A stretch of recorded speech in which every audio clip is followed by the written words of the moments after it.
Hi, my name is Madeline Shervold, and I will be doing my practice IOC for Theme for English B by Langston Hughes.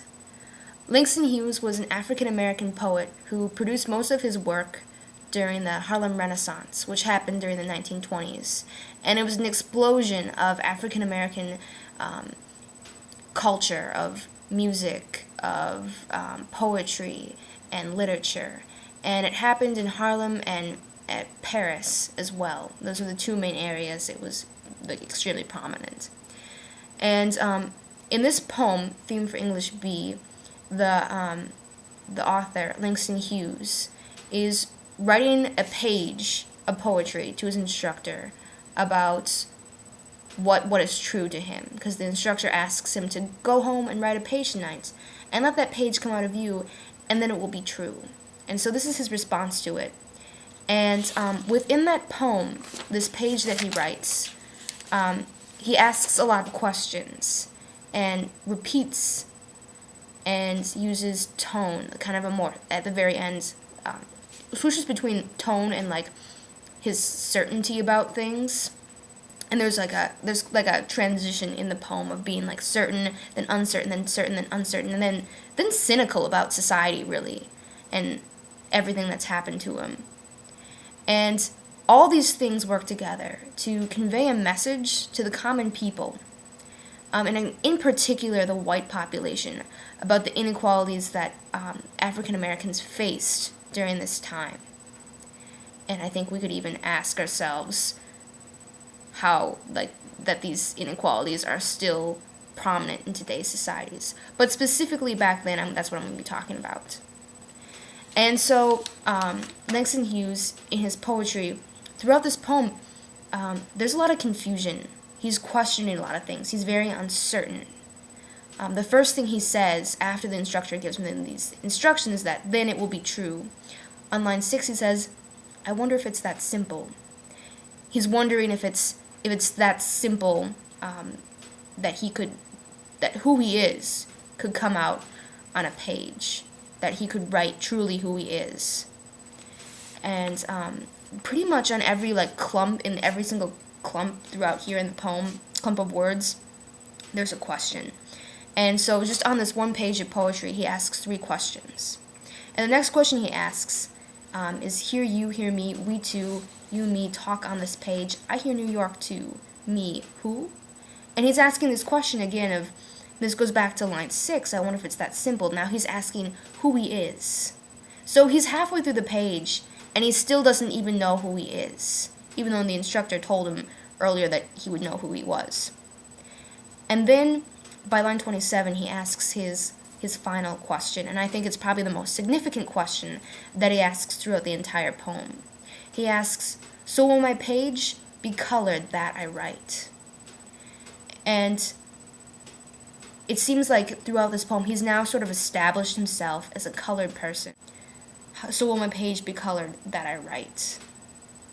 Will that be all people see when they read my poetry? That they just see, oh, that's some black guy's poem. Like, being me, it will not be white, but it will be you, a part of you, instructor. You are white, yet a part of me as I am a part of you.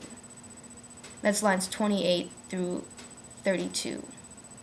He's pointing to a broader theme, that we are all the same.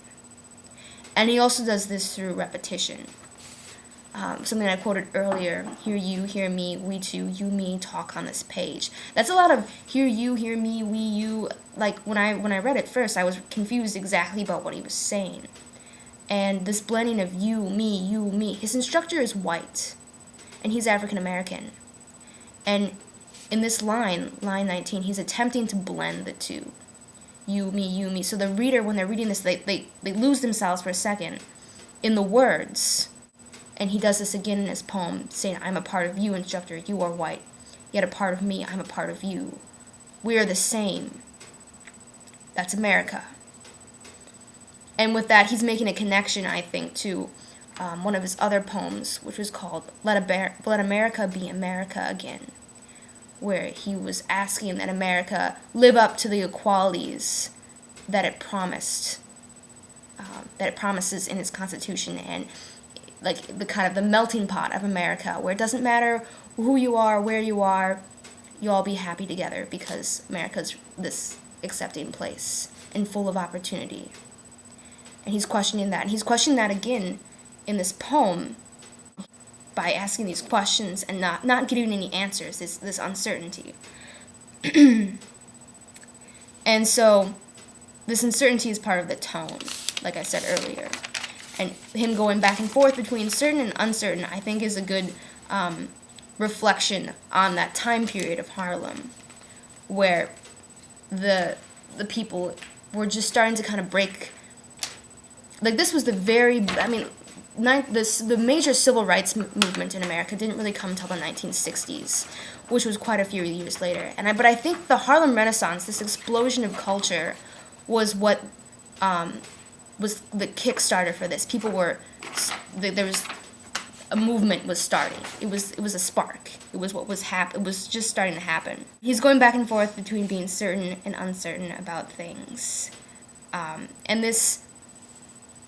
The uncertainty is also something he's really certain about, this uncertainty at the same time, it seems like, because he keeps asking these questions. And I think that's the purpose of his poem. He's getting people to just think a little bit more about the message. And what is also interesting about Langston Hughes is in most poetry, there's a lot of really flowery language and detail and kind of ambiguous themes and words.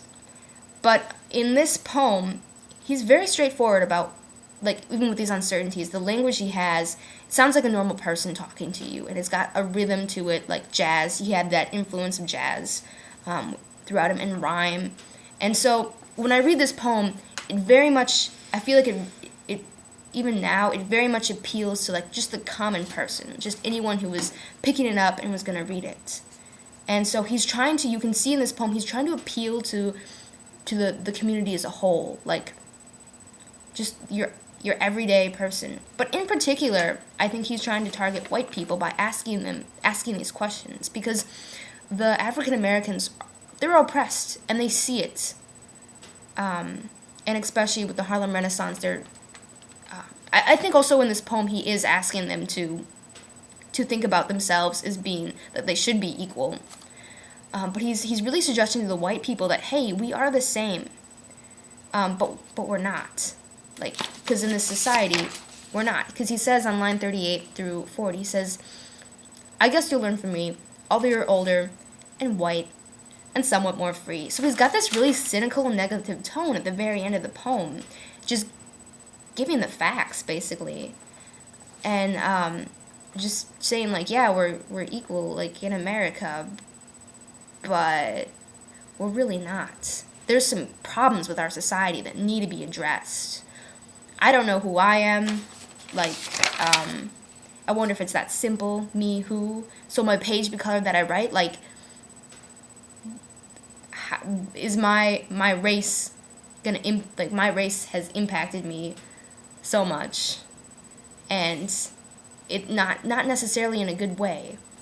It's, I guess you'll learn from me, although you're older and white and somewhat more free.